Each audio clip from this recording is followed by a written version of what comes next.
Hello, it's Deb Morgan here, and I'm known as the Real Relationships Expert. And today is the 21st of September 2021. It's also World Gratitude Day.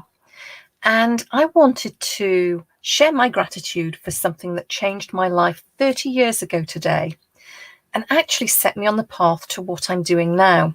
Now, I'm coming to you via StreamYard. So please, if you are watching this live, give StreamYard permission to access your profile wherever it may be, so that I can see who is watching, who is joining me. And if you're watching this on replay, use the hashtag replay. If you are joining me from whatever platform you're on, please let me know which platform you're watching at. And if you can hear me, if you can see me, please just give me a thumbs up or a heart so that I know that everything is working.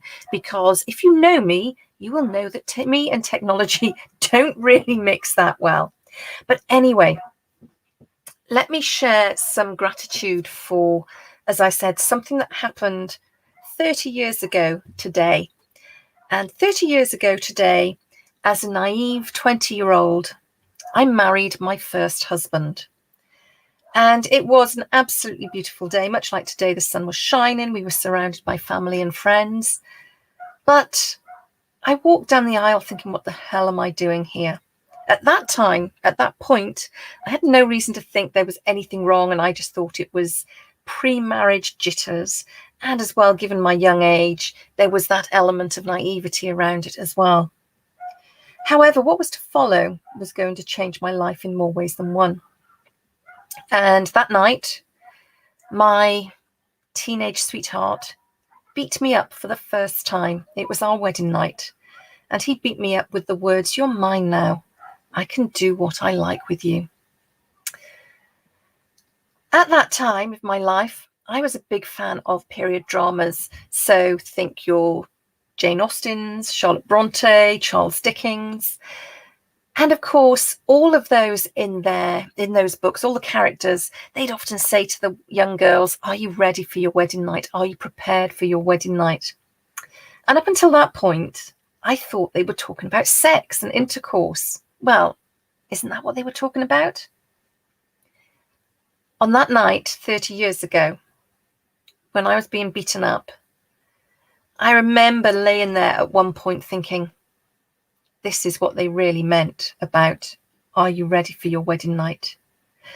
Must be what every single woman goes through on their wedding night, and they don't tell you.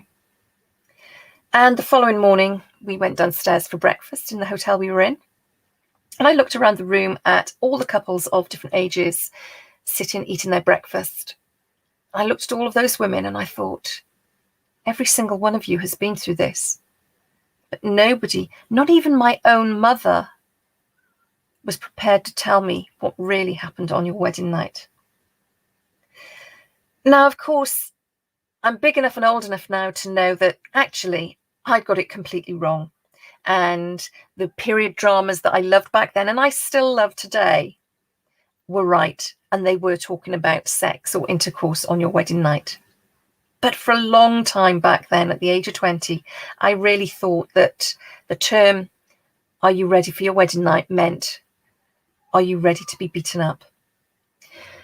But enough of the heavy stuff. I'm actually grateful that I went through that experience. No, it's not because I get excited by those sorts of things, obviously not. But if I hadn't gone through that period, I wouldn't have gone down the path that I'm now on. And 10 years, bizarrely, 10 years after marrying my first husband, I then married my second husband, who became my next abusive relationship, and that was about psychological abuse. And I'm grateful to him as well. In fact, I dedicated my first book, Whatever It Takes, to my second husband, because without him, I wouldn't have had enough material to fill a book. So he helped me fulfill that ambition of becoming an author.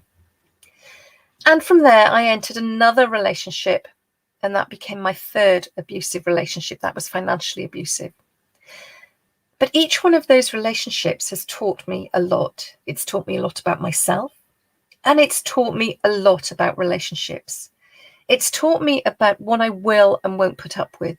It's taught me the importance of listening to red flags. It's taught me how to put boundaries in place. And it's taught me how to ask for help when I needed it.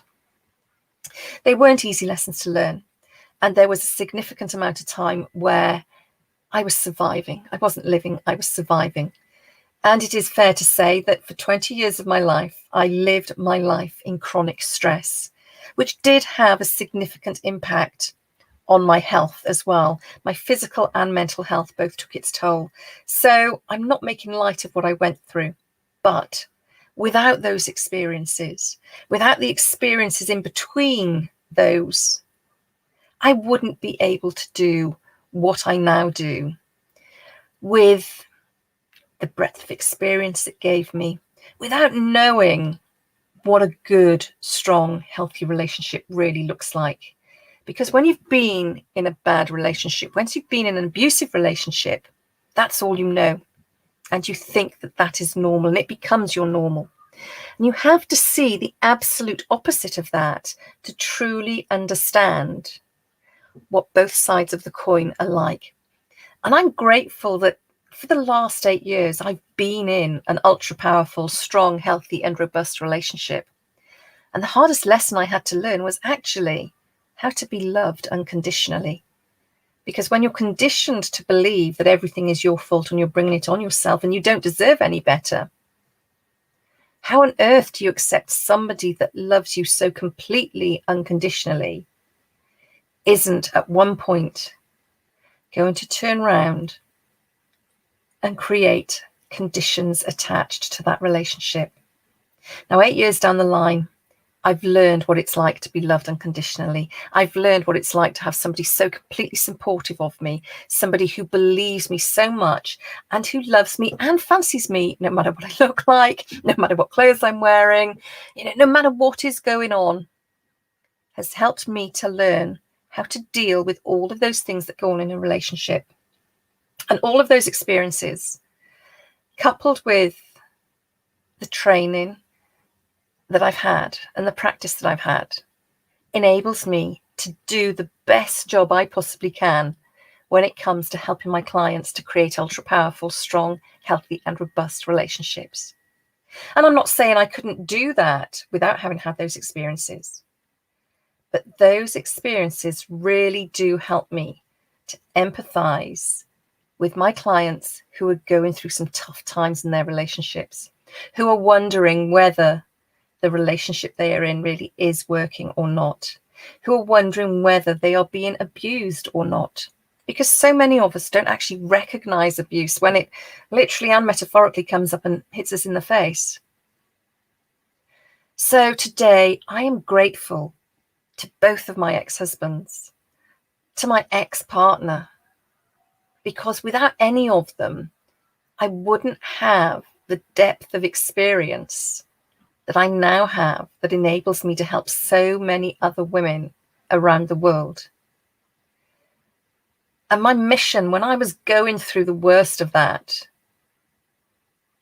was, if I can help just one other woman avoid going through what I have been through, then this won't have been in vain.